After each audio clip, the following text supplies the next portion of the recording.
Hello મિત્રો, આજે આપણે બનાવવાની છે કચ્છી દાબેલી। જો મિત્રો, આપણે બટેકાને કાપીને બાફવા માટે મૂકી દીધા છે। તો મિત્રો, આપણા બટેકા બફાઈ ગયા છે। હવે આની છાલ ઉતારીને આપણે આમાં કાઢી લઈશું।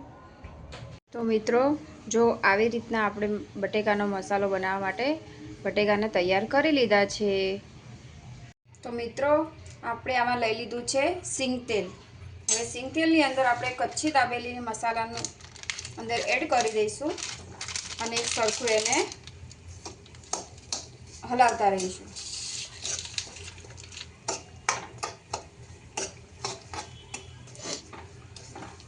આ કમ્પ્લીટ શેકાઈ જાય એટલે આપણે એની અંદર આ જે બટેકા લીધા હતા એ એડ કરીને હલાવી લઈશું।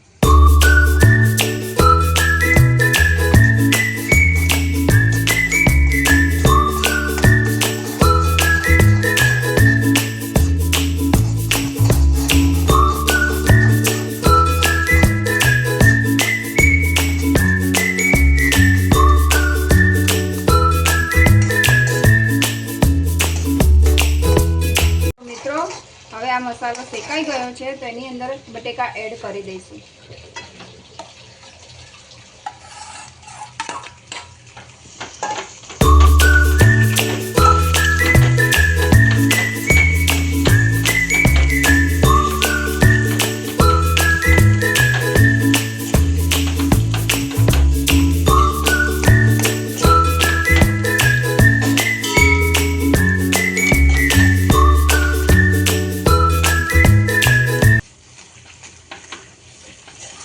અને જ્યાં સુધી એક સરખું ના થાય ત્યાં સુધી આપણે હલાવતા રહેવાનું છે।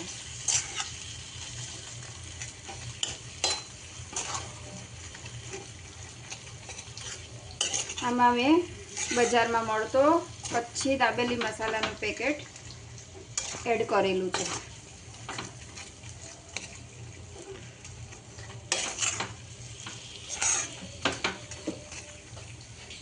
તો મિત્રો, આપણો મસાલો બની ગયો છે તો હવે આપણે થોડા અંદર લીલા ધાણા એડ કરી દઈશું।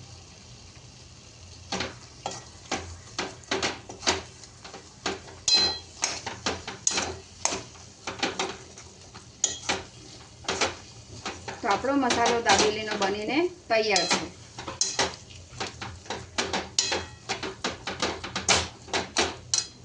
તૈયાર છે અને મસાલાવાળી સિંગ, ઝીણી સેવ અને દાબેલીના પાવ।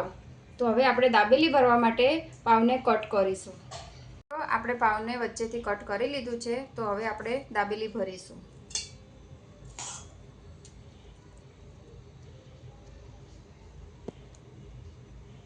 આવી રીતના આપણે દાબેલી ભરી લેવાની છે।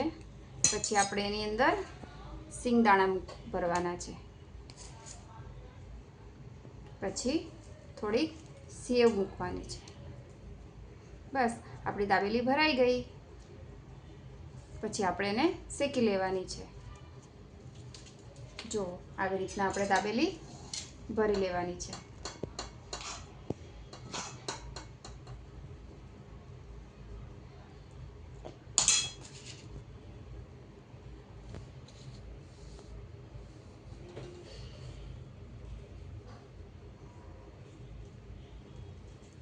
આપણે દાબેલી ભરીને તૈયાર કરી દીધી છે।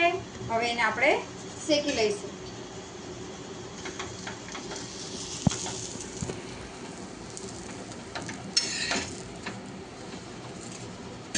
તો બધી દાબેલીને આપણે આવી રીતના શેકી લેવાની છે। બે બાજુથી સરખી શેકાઈ દેવાની।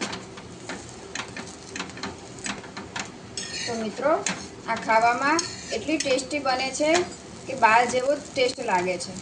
તો જરૂરથી તમે એકવાર ઘરે ટ્રાય કરજો।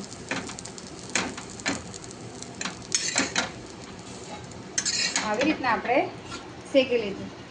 બધી જ દાબેલીને આવી રીતના વારા ફરતી શેકી લેવાની છે।